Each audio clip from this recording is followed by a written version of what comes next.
Friends, നമസ്കാരം, സ്വാഗതം. അടുത്തൊരു വീഡിയോയിലേക്ക് സ്വാഗതം. ഹരേ കൃഷ്ണ, ഗുരുവായൂരപ്പ. ഹരേ കൃഷ്ണ.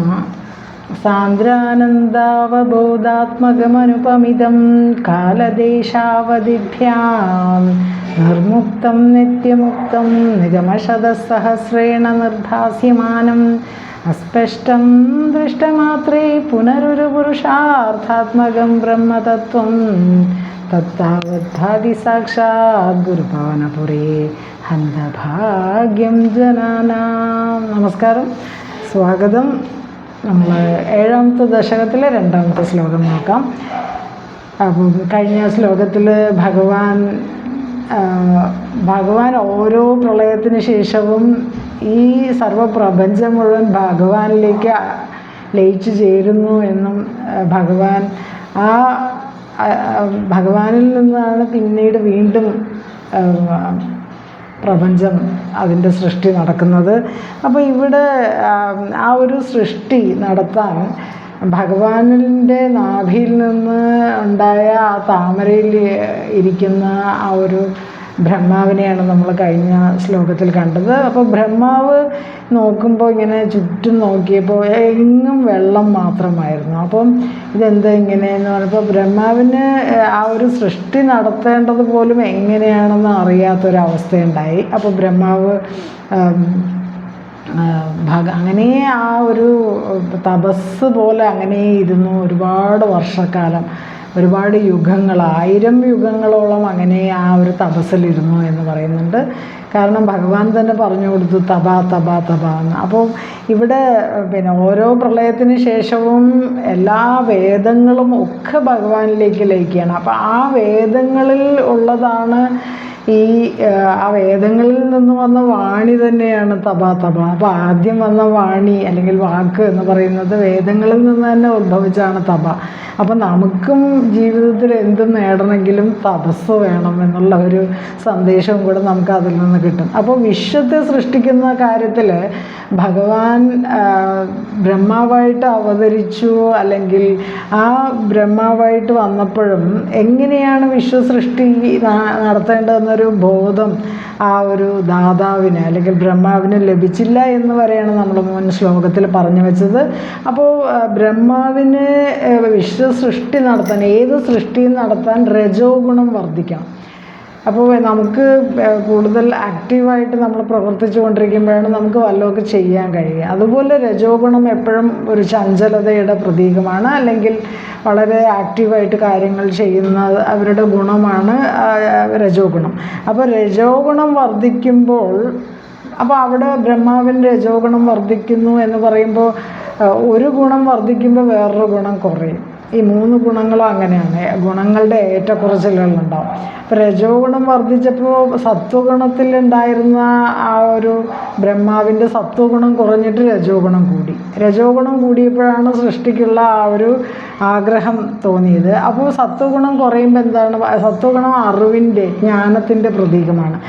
ഈ അറിവ് കുറഞ്ഞു വന്നു. അറിവില്ലാതെ പിന്നെ എങ്ങനെയാണ് ഈ സൃഷ്ടി നടത്തുക? അപ്പോൾ സൃഷ്ടി നടത്തണമെങ്കിൽ ഓരോന്നും ഇങ്ങനെ വേണം എന്നുള്ളൊരു അറിവ് വേണമല്ലോ. അപ്പോൾ ആ അറിവില്ലാതെ വന്നു. അപ്പം ആ പ്രവൃത്തിയും അതിൻ്റെ നിർവഹണം, അതിനുള്ള ഒരു ത്വര, അത് എങ്ങനെ ചെയ്യണം എന്നുള്ള ആ ഒരു അറിയാനുള്ളൊരു ആഗ്രഹം, അത് വർദ്ധിച്ചു വന്നു. അതാണ് രജോ ഗുണത്തിൻ്റെ ആധിക്യം. അപ്പോൾ അവിടെ ഒരു കൃത്രിമമായിട്ടുള്ളൊരു അഹങ്കാരവും ഉണ്ടായി എന്ന് പറയുന്നുണ്ട്. അങ്ങനെ താൻ ആരെന്നുള്ള ഉണ്മ പോലും ആ വ്യക്തി മറക്കുന്നു. അതാണ് അവിടെ സംഭവിച്ചത് ബ്രഹ്മാവിനും. അപ്പോൾ ഇത് ലോകത്തിൻ്റെ തന്നെ ഒരു കാര്യമാണ്. ബ്രഹ്മാവും അതുപോലെയായി മാറി. അപ്പോൾ ബ്രഹ്മാവ് എങ്ങനെയാണ് ഈ വിശ്വസൃഷ്ടി നടത്തേണ്ടത് എന്ന് ബ്രഹ്മാവ് താമരയിലിരുന്നു. ആ സമയത്ത് അറിഞ്ഞില്ല. അപ്പോൾ ആ താമരത്തണ്ടിലൂടെ തന്നെ അകത്തേക്ക് പോയി 1000 കാലം ആ ഒരു കാരണജലത്തിൽ കഴിഞ്ഞു എന്നും തപസ് ചെയ്തു. അപ്പോൾ തപ എന്നുള്ളൊരു വാക്കാണ് കേട്ടത്. കാരണം ഈ വേദങ്ങളെല്ലാം ഈ ഓരോ പ്രളയത്തിന് ശേഷവും ഭഗവാനിൽ തന്നെ ലയിക്കുമല്ലോ. ആ വേദങ്ങൾ വീണ്ടും ജനിച്ചതാണ്. പ്രളയത്തിൽ വേദങ്ങളും എല്ലാം ഭഗവാനിൽ ലയിച്ചപ്പോൾ ആ ജഗത്തിൻ്റെ പുനഃസൃഷ്ടി അത് നടക്കുമ്പോൾ അതിനോടൊപ്പം ഈ വേദങ്ങളും ഉയർന്നു വരും. ആ വേദങ്ങളുടെ വാണിയാണ്, ആദ്യത്തെ വാണിയാണ് തപ എന്നുള്ളത്. അപ്പോൾ തപസ് ചെയ്യും. നമ്മളും നമ്മളും തപസ്സിലൂടെ ഏതൊരു മനുഷ്യനും ഉയർന്നു വരാൻ കഴിയും. അപ്പോൾ ഏതൊരു എന്താ ഒരു വലിയ ഒരു കാര്യം ചെയ്യാൻ ഉദ്ദേശിക്കുന്ന ഒരാൾക്ക് ആവശ്യമുള്ള ഒരു കാര്യമാണ് തപസ്സിലൂടെ തപസ് എന്ന് പറയുമ്പോൾ ആ ഒരു കാര്യത്തിന് വേണ്ടി നിരന്തരമുള്ള ഒരു പരിശ്രമം, അതൊരു തപസ് പോലെയാണെന്നൊക്കെ നമ്മൾ പറയില്ല, അതാണ് അവിടെ നടക്കുന്നത്. അപ്പോൾ ഈ ശ്ലോകം ഒന്ന് വായിക്കാം. 7ാമത്തെ ദശകം, ശ്ലോകം 2.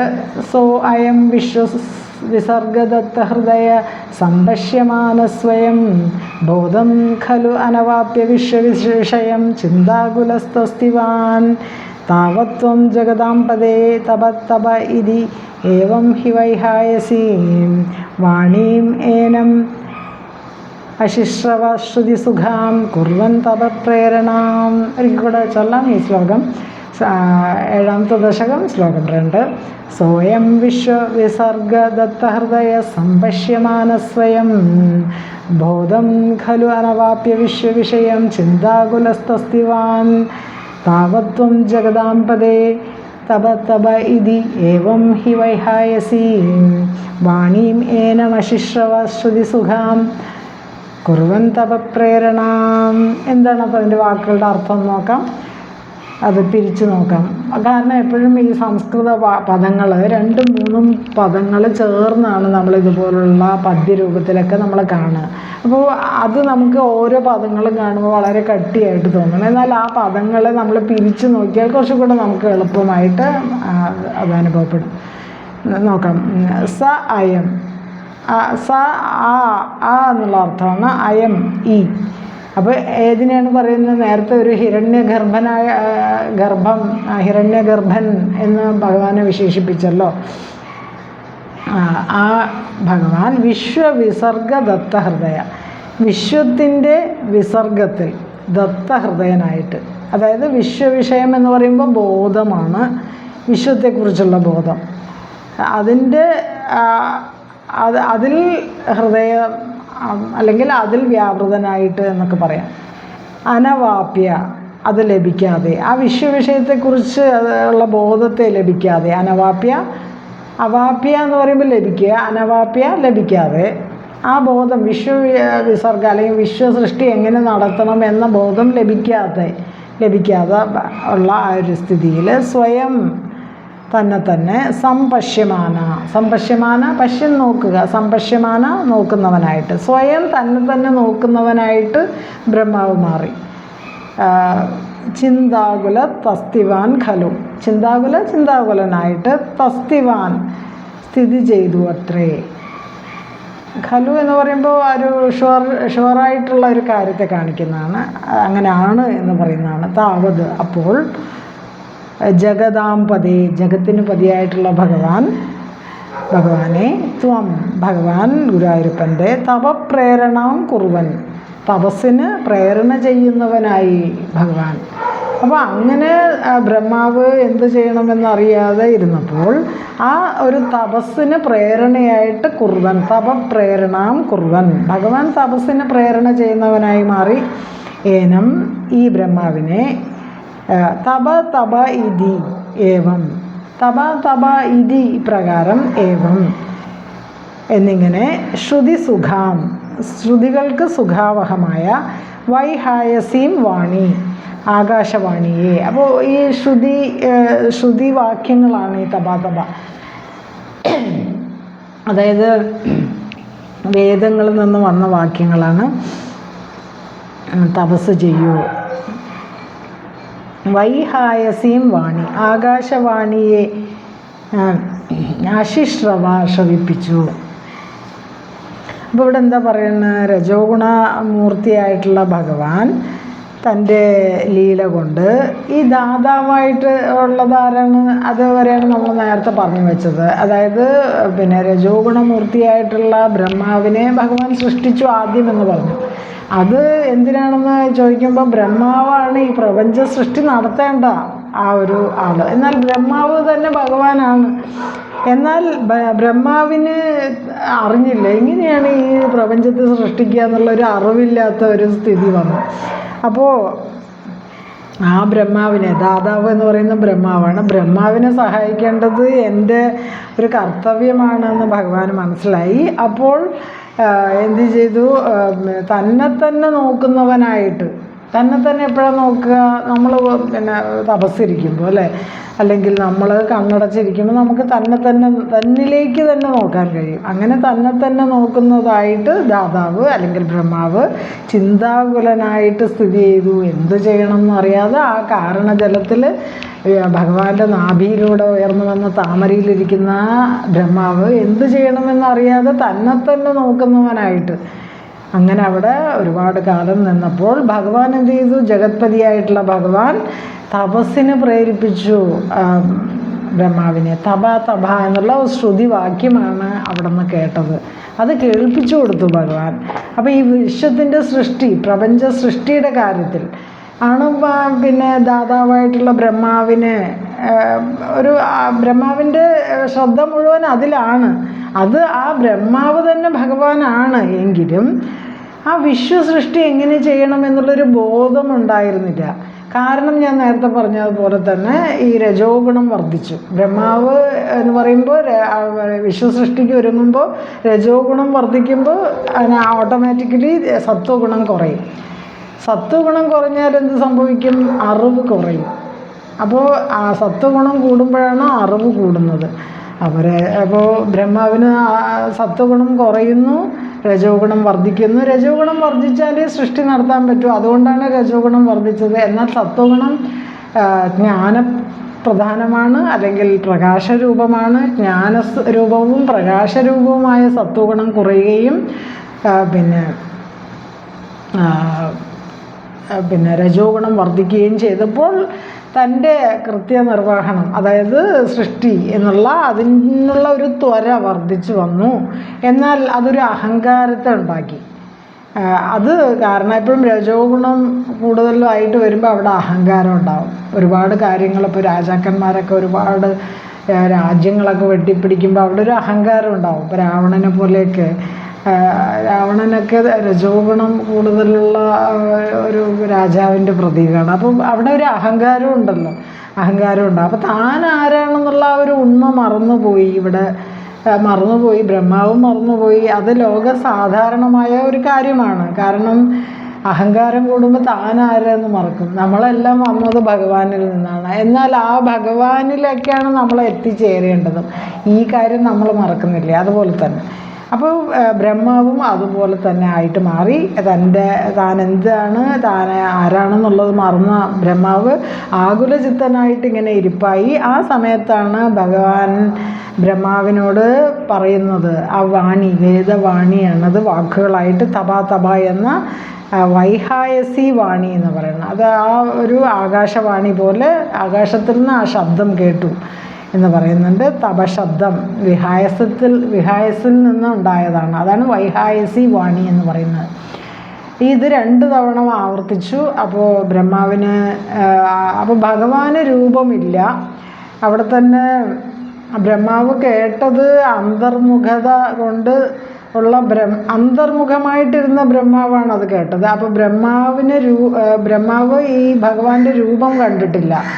ബ്രഹ്മാവ് കണ്ടത് ഈ അന്തർയാമിയായിട്ട് തൻ്റെ ഉള്ളിൽ തന്നെ ഇരിക്കുന്ന ഭഗവാന്റെ ശബ്ദം ആണ് കേട്ടത്.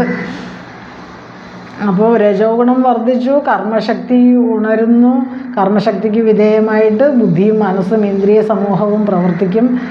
അങ്ങനെ ഒരു തരത്തിൽ ബ്രഹ്മാവിൻ്റെ സൃഷ്ടികർമ്മം പോലെ തന്നെയാണ് വ്യക്തിയുടെ ഭൗതിക. അപ്പം നമ്മുടെ വ്യക്തികൾ ബ്രഹ്മാവ് സൃഷ്ടി നടത്തുന്നത് പോലെ തന്നെയാണ് നമ്മുടെ ഓരോ കർമ്മങ്ങളും.